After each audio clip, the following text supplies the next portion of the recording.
สวัสดีค่ะสวัสดีจ้าปาลุงจ้าเอ๋สายคนหล่อเฮามื้อนี้สิพาเด็กๆไปเบิ่งบุญทรงเฮือเด้อพี่น้องเด้อไปเบิ่งพร้อมกันกับแม่นางไง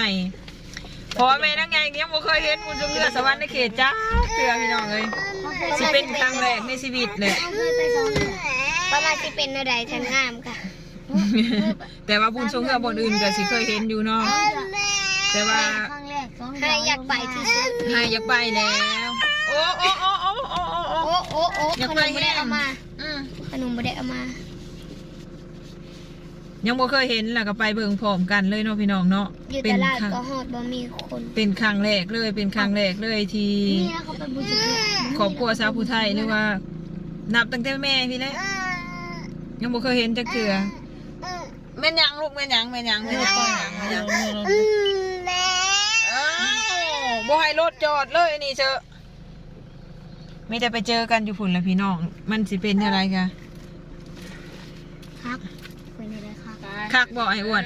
ไอ้อ้วนเคยไปไอ้อ้วนแม่เพิ่นให้ไปน้ำป่าเนาะเพราะว่าเขาหอมในถาเอาไปแล้วก็ยานมันหลายคนมีแต่เด็กน้อยน้องทางน้องมุกทางตาอ้วนนะยานทางสาวบ่กุบเจ้าแก้วเพิ่นบ่ไปเจ้าแก้วเพิ่นบ่ไปโอ้ยบายก็บ่ได้ลูกเอ้ย ข้อใบตัวเองเลย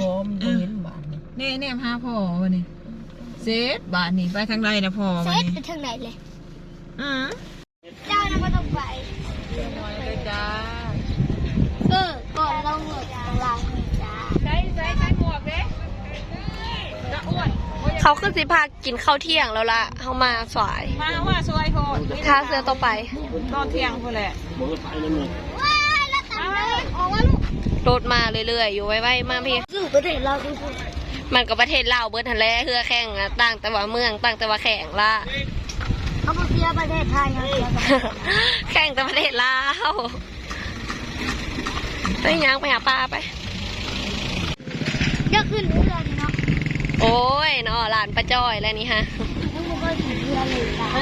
เฮ้ย ประเทศเรา เดี๋ยวเรายังไปซื้อแมนอีกแมนเบิร์ดล่ะ ป้านหลินมาบนสงเรือ มาแล้วมาสิ มาเลยเอ้า ส่วนตะลุงฟันว่าส่วน FC หลายคนเนี่ยลูก มาเลยพี่มาหลินบนสงเรือ ดินบุญซื้อเพื่อนน้องไผ แม่แต่ง น้ำน้องอ้วนเด้อครับเอาบุญซื้อเพื่อนเลยพี่น้องเด้อ เขาต่อเรือนะไปก่อน ว่าเขามาสวยเลยเขาจะคือสีลงพักตอนเที่ยงเลยพี่น้องเอ้ยมิตรถาตอนบ่ายๆคนไหนจังสีได้เนี่ยจำเธอบ่ายน้ำเลือดนี่นะสวัสดีครับ ใส่เลยค่ะใส่เลยครับปลาลูเรียกบ่งกินเขา มันยังมาทันหอดยามกินข้าวห้ากะมาแต่เพื่อนนี่อยากกินข้าวแล้ว ใส่ยังไม่อยากรีบมากินได้เลยเจ็บตีน แล้วใส่รอโหดอ่ะใส่เกลือรอโหด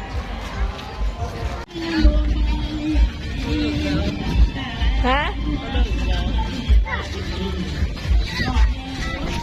เอ็นบังกามันอ่ะ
ตรงนี้สิ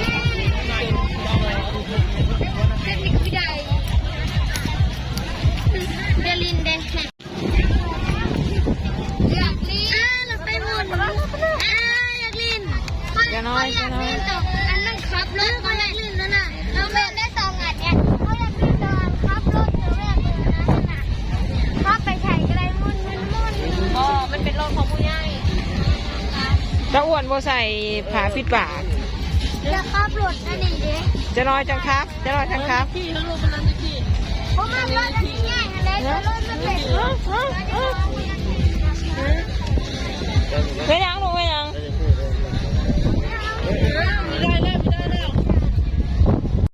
เกิดอะไรกับไอ้อ้วนบ้างวันนี้เห็ดรอร้ายนะเห็ดรอร้ายนะเป็นไงไอ้อ้วนเจ็บและเห็ดรอโพดได้ด้วยกันเลยค่ะ นะเบิ้งมันใส่เจอผม ฮะรถบิ๊กฟุตบิ๊กฟุตป้าดังรถบิ๊กฟุตแล้วผมมันตรงนี้มันจะเลื่อนน้ำเนาะมันบอก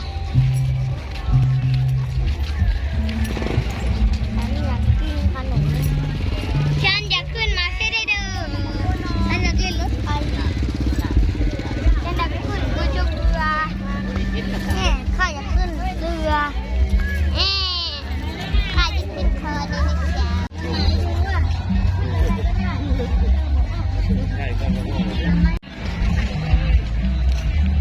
นะจ๊ะ